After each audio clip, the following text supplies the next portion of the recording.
Order. First, we have public comment. If anybody needs to speak on any item, preferably on the closed session, or any other item you would like to, now's the time. We have another time at 9:30. No? Okay. Bob or Richard, could you read announcement items to be discussed in closed session? Yes, the board will be going into closed session to discuss existing litigation, the Grace Foundation of Northern California versus Wells Fargo Bank et al. Case number 302012-00612-863-CU-RC-CJC, and for conference with legal counsel regarding significant exposure to litigation pursuant to subdivision D2 of Government Code Section 54956.9, one case. Thank you. Okay, now we're going into closed session.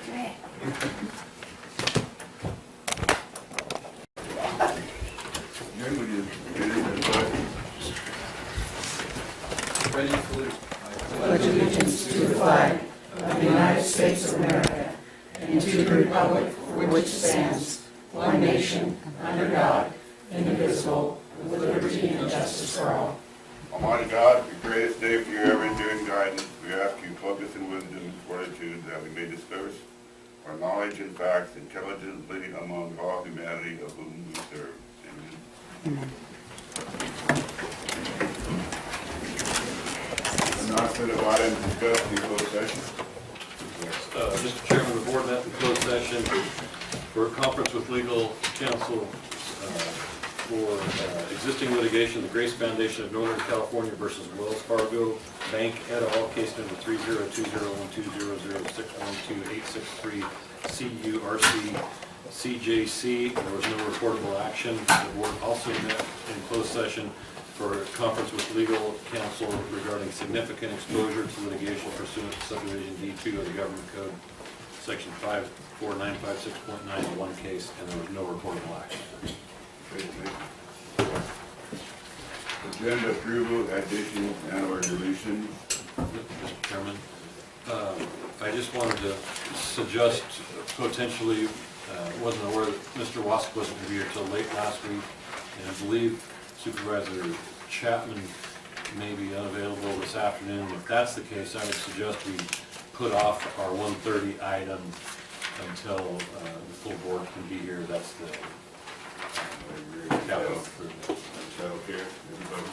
If you want, we'll reschedule that for the 8th. Yes. That'd be fine. Anybody in the audience object to that?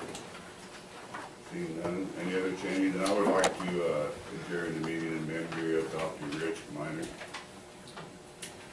I'd like to ask that we also adjourn our meeting in memory of Stephen Kramer. I would also ask you to turn the memory Ed Hardy. Okay, anything else? Richard?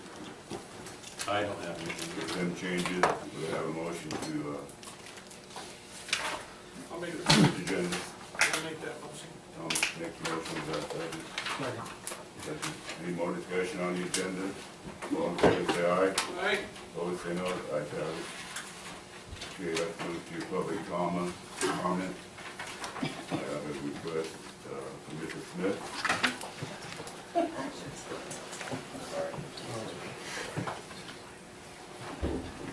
Good morning. I'm Yvonne Smith. I'm here on behalf of the Lassen County Employee Recognition Committee. And I just want to remind the board that we are having our 150-year celebration at the old historic courthouse from 11:30 to 1 today. You guys don't have to barbecue this year. We're doing pulled pork sandwiches and baked beans and coleslaw. And you just need to bring a lawn chair or a blanket because we're going to do that on the lawn. The food will be inside, so it'll be for the flies. Okay. Thank you. Dean? Morning, Mr. Chairman, Board of Supervisors, Dean Gowden, Sheriff Coroner. Actually, I just wanted to mention that we started our Citizens Academy last week. Actually, great turnout. We had 27 people registered for it, all the way from a couple from Westwood and numerous people from Honey Lake Valley and all the way down to Doyle. So people want to learn about our department. Some of them are interested in volunteering. There's quite a few younger people who have an interest in law enforcement. So I think it's, we weren't sure how it was going to go, but I think it's going to be pretty successful. I mean, obviously it was just the first week, but we had great attendance, and we'll be reporting back about the end of the academy. Thank you. Dean, how many do you have? There, Yeah. 27 registered, and I think there are either 25 or 26 there. Wow. So, yeah, great turn. Thank you. Mrs. Spencer, you want to speak on G1 and G13? I assume at the time we get to that on the consent calendar. Yes, please. If not now, you want to wait till we do it again? Yes, please. Thank you. Then we got Jared. Good morning, Jared Hancock, I'm the city administrator for the city of Susanville. I am here representing today the Honey Lake Recreation Authority, the JPA, which is made up of both representatives from the city and the county and the public member. I'm currently serving as their executive officer and wanted to give you an update on the community swimming pool project. As you know, when the JPA was created and work began in early January, there were two courses of action that were going to be followed as part of this project. One of the courses was to investigate the feasibility of rehabilitating the currently closed Roosevelt swimming pool facility, and the other course of action was to investigate the feasibility of constructing a new facility, either on that site or in another site in town. And so I have a few updates to give you. Regarding the first course of action, the JPA entered into a contract with Siegfried Engineering. They're a company located outside of Sacramento who have a fairly extensive history of doing pool rehabilitation projects. They worked with us over a number of weeks, observing the existing conditions of the pool and providing, of the existing facility, and providing cost breakdowns of different rehabilitation options. There was one option to rehabilitate the entire facility, another just to rehabilitate the programming space, being the restrooms and the offices and just having an open air cover over the pool. The third option was to have no cover over the pool and just rehabilitate what they're calling the bathhouse, those restroom facilities and so forth. And then they also added a fourth option, which was to clear off the entire site, to remediate the entire site, and to build a new outdoor project at the Roosevelt school site, Roosevelt pool site. The analysis was accepted at the last JPA board meeting, and we are just making a couple of typographical changes, and we will be releasing that to the City Council and the Board of Supervisors in the next week. So you will all get a copy of that report. If you want a preliminary copy before then, we can make that available as well. The overall consensus from that was that the cost of rehabilitation far exceeded the cost of building a new facility, and so that was not going to be the course of action that was pursued at this time. The second option was doing an analysis of areas, sites that could accommodate a new facility. It started out as a very broad search where we included pretty much every site that had been discussed in the last 10 years for a potential pool. It included 19 total sites. A first round of analysis was prepared, and the top score getters were moved on to a second round, which was a more detailed analysis of a cost, a revenue, expense analysis, and also more detailed cost estimates for preparing the site and actual construction. Those three sites included the Credence School site, the Mesa Street site, and also the Roosevelt pool site and the Roosevelt school site. It included both. And of those three, the Credence School site was the preferred alternative. It provided the most flexibility and with location points for location and utility extension costs and things like that, it was voted number one. We pursued that site for a number of months and we're in negotiations, but due to some ownership conflicts and disagreements there, rather than holding up this project, the JPA board has decided to move on from that site and to begin negotiations on the other two top sites. Both of those sites are owned by Lassen County, and I've been in discussions with your CAO, Mr. Egan. We met last week and had an update on them. And I had sent him a letter requesting that we be on the board agenda, that we provide an opportunity to re-engage the board and let you know that we'd like to pursue those sites and negotiations with those sites. After reviewing the minutes and the record, he was able to provide me with some minutes from the February 18th meeting, in which the board discussed these two sites and their willingness to work with the JPA. And at that meeting, the board was supportive of that and directed staff to work with the JPA and to begin negotiations. So we wanted to provide you with that update. Our intent is to begin negotiations and to actively pursue those sites and terms that would work for both the JPA and the board. And basically at this time, if the board has any concerns about that or would like to discuss it further, we'd recommend or request that you consider scheduling a special board meeting so that we could have those discussions, so that we can, if there is, we're hoping that there is still interest, that we understand that things change as well, and so if there is some concern there, we'd like to know as soon as possible so that we can proceed in a smooth manner. If you have any questions about the items I talked about or more specifics, we also, it has completed the pool site analysis, which includes both the first phase and the second phase. We can make that available to anyone that would like it as well.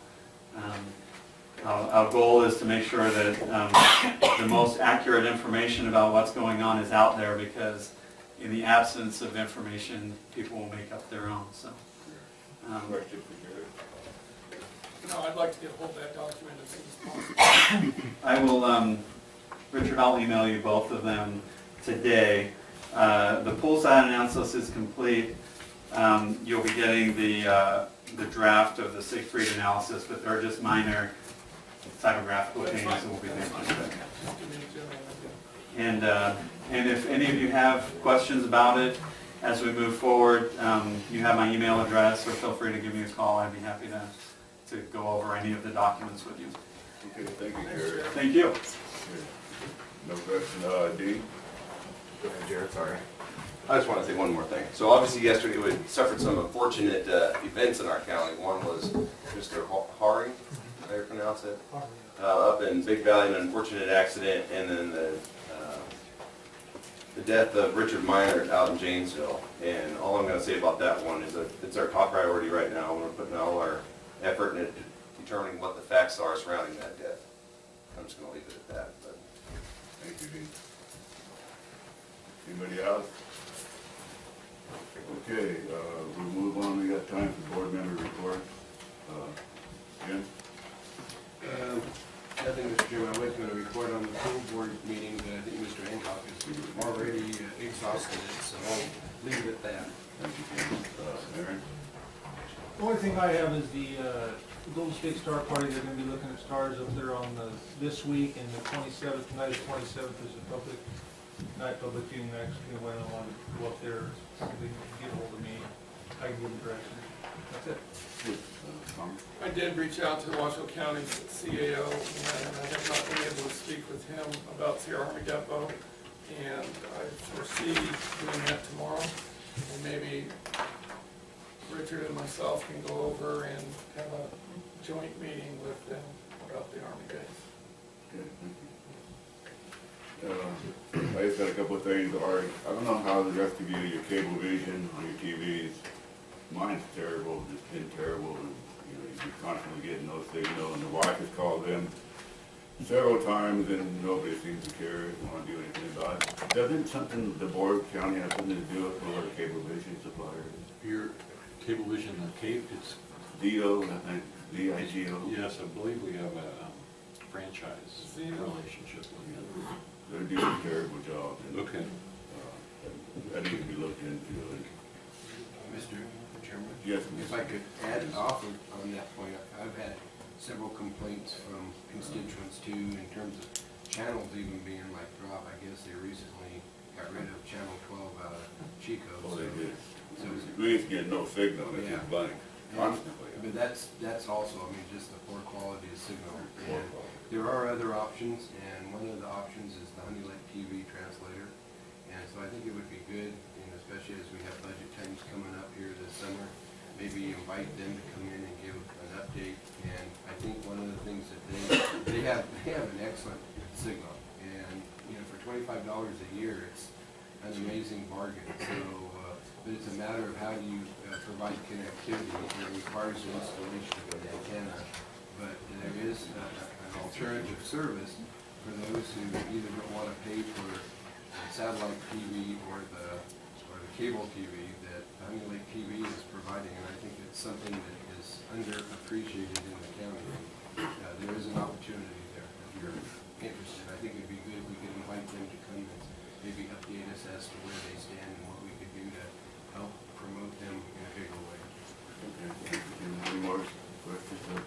The other day I met up in Westwood with one of the new co-owners of Railroad Room, and Doug is the guy that put this meeting together, and he represents the UFW, and we got a lady there from the Plymouth Blue Star Moms, and Rick Schultz with the Patriot Guard Riders, and what Doug's trying to do is put together, and you got the Blue Star Moms in Lassen County, you got the Blue Star Moms in Plymouth County, you got the Patriot Guard Riders, you got Chimney Fund, you got Lassen County, Plymouth County, you got the Blue Star Moms over there. Everybody's kind of individually by themselves trying to, you know, get something done. What he's trying to do is put it together where everybody works together and helps each other out, trying to get it organized. So I did attend that meeting, and had a good discussion, and he's really strong and thinks it'll be a good idea to move ahead with this. The lady there with the Blue Star Moms has absolutely no connection with the Blue Star Moms in Lassen County. They don't know each other, they don't work together. And everything in Westwood is all banners for the soldiers.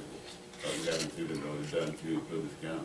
And we turned over, actually, you know, I think there's been some change in leadership, but there was a time when the two groups were, actually the Chester Westwood group broke off from the Susanville group, and the banners that we had for there were actually turned over to them to operate. They've obviously added new banners since then, because both Chester and Westwood have viable.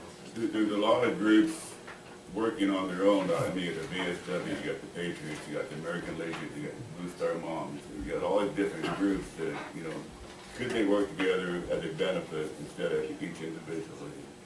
So anyhow. Well, up until recently, I know the two groups, Ann Cordero over there and Christine Boyd over here were pretty close in terms of coordination, but Christine has kind of stepped back with the group here, and there's new gals in charge, and maybe the gal over there changed, or she doesn't know the new gal.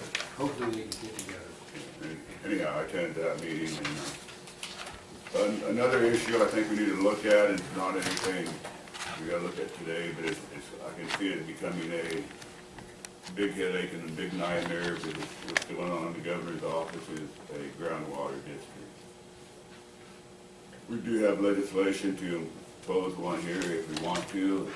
I think the legislation that we have needs a lot of correction in it. And I'm not in favor of it, but I'm not in favor of the state taking over our groundwater either. I talked to Brian this morning a little bit about several issues, and, you know, he's kind of by himself, a small group, they're outvoted, but the states wants a general groundwater district thing over the entire state. And Brian's trying to fight for something just basin-wide, and not necessarily county-wide or region-wide or even watershed-wide, but basin-wide, because your groundwater districts are different every place, whether it be the San Joaquin Valley, northern Sacramento Valley, Honey Lake Valley, a groundwater district is a separate entity and there's not a one-size-fits-all.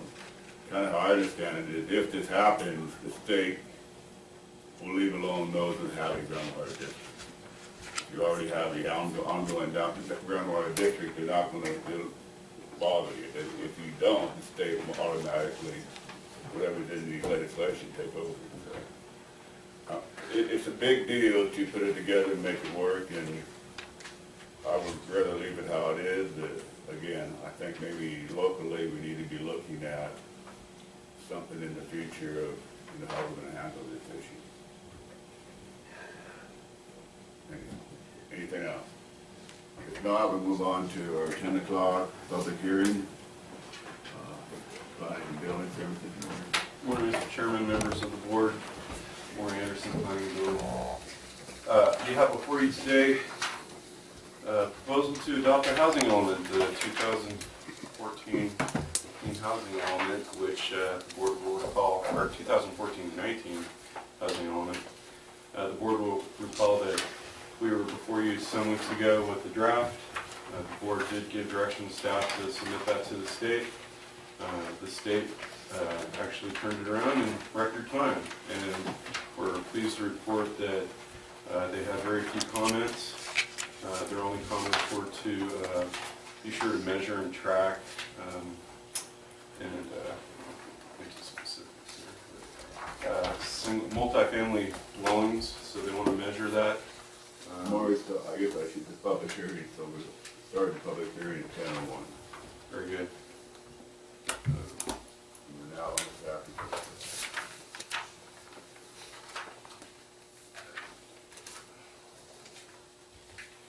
Pardon me for 1 second, while I find the comments.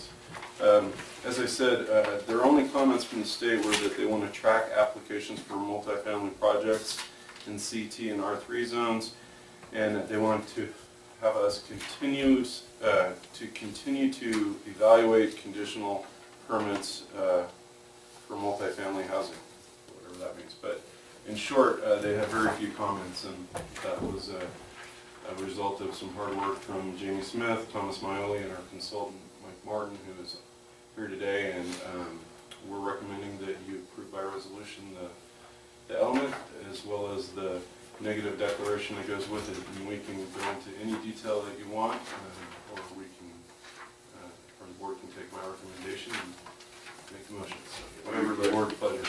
Questions from the board on the staff report? You got the lunch? Fire. Start on page 15.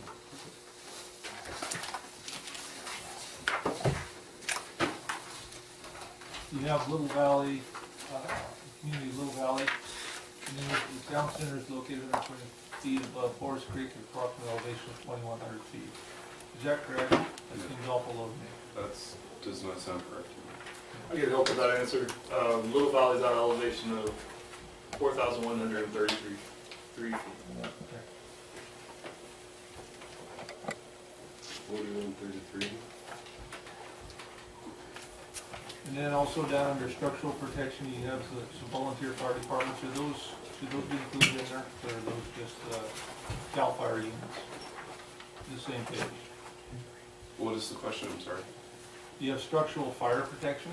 Would any of the volunteer fire departments, because you have, the Beaver has a volunteer fire department, as does Aid and Lookout, which cover part of Big Valley. The question is why weren't Hayden and Big Valley included? Yeah, Beaver Volunteer Fire Department, the Aid Volunteer Fire Department, as well as the Lookout Fire Department. Volunteers.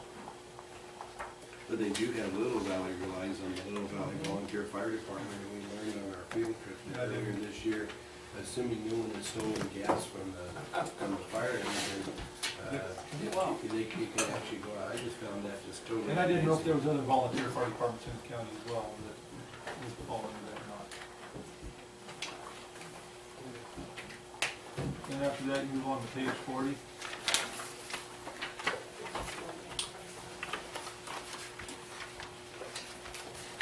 In the second paragraph, under setting, the general area emission sources, we include lumber mills in there. And as much as we would like to get that one going up in Beaver, it's not there yet. I mean, I guess it's probably appropriate to leave it in there, so if that does get up and running, we're covered. I'm assuming that's why it was left in there. Yeah, it doesn't make reference to the current situation that there are no mills operating, but Right. I guess we'll remain hopeful that Hopefully the one gets going. And then, on the next page, 41, you talk about the state's air quality, state standard, PM10. What's the PM10? I'll That's let the only one we don't need. Mr. Martin respond to that actually. PMC consultant. PM10 stands is particulate matter, which is like exhaust from diesel trucks and stuff. It's fine, really fine dust, basically. They have two different sizes. They have PM10, which is, I think it's 10 microns, and they have 2.5, which is 2.5 microns. And I don't know, most of the state is actually out of compliance with that statute, that regulation for PM10. Yeah, does anybody even need it? I mean, if Lassen County doesn't need it, I'm saying the other I states. don't know of anybody that actually needs it, no. And so in that case, you have to do certain things. For instance, if you were building a residential subdivision, you have to do certain things to make sure that PM10 doesn't rise above the standard, such as spray the area with water, the construction area, to keep the dust down, that kind of thing. So, and you have to have certain things on your diesel trucks or your diesel fuel type vehicles that have to reduce that PM10. So I mean, is PM10, is that just a pipe dream that the resource board wants to control? 'Cause I mean, You know, it's maybe a pipe dream, but it's a state standard, so you still have to go by it.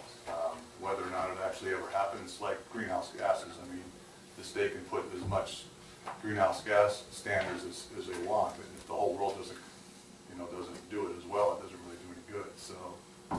We try to address that in projects in our initial study. As a mitigation, we'll have a requirement that they spray and keep the dust matter down like that. on Go away, I think there's more. Okay. on page 44, we're talking about biological resources. And now with the great wisdom and intellectual knowledge of the State Fish and Game Commission, we have the wolf listed.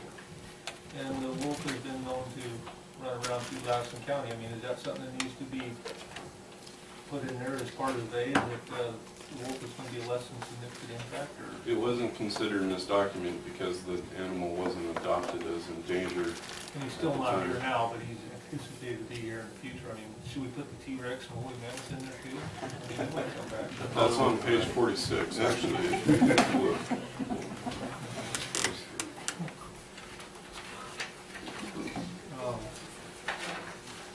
And then we go to page 58.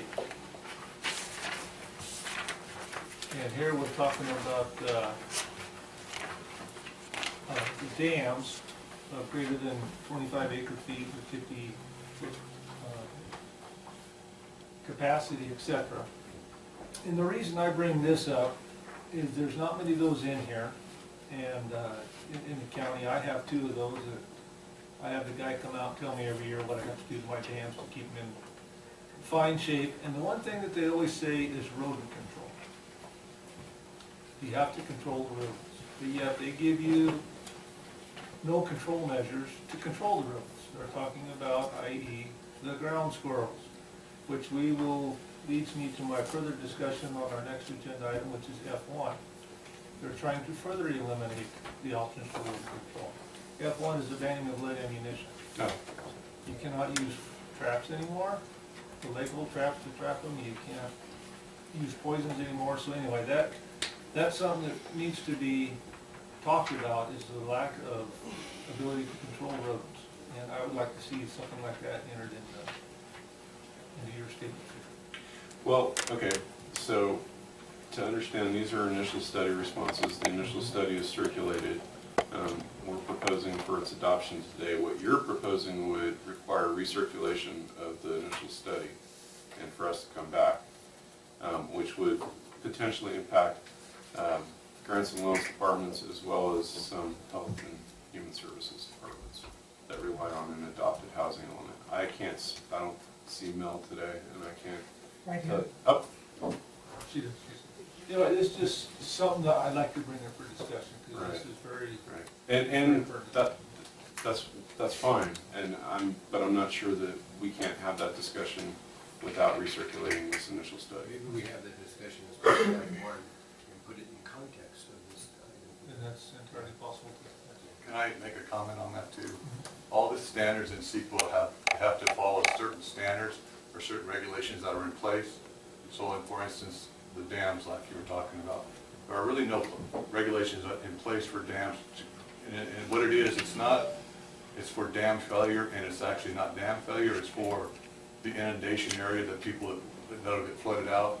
So the regulation is, I mean, you base all your analysis on what the Department of Dams in California, what they require to keep your dams in good condition. So there really are no things in there for, like you say, erosion control. And even though they say you do it, but there's no standard that we have to go by when we do the initial study in this case. And we have to follow whatever the state or local standards are that are determined whether it's significant or not significant.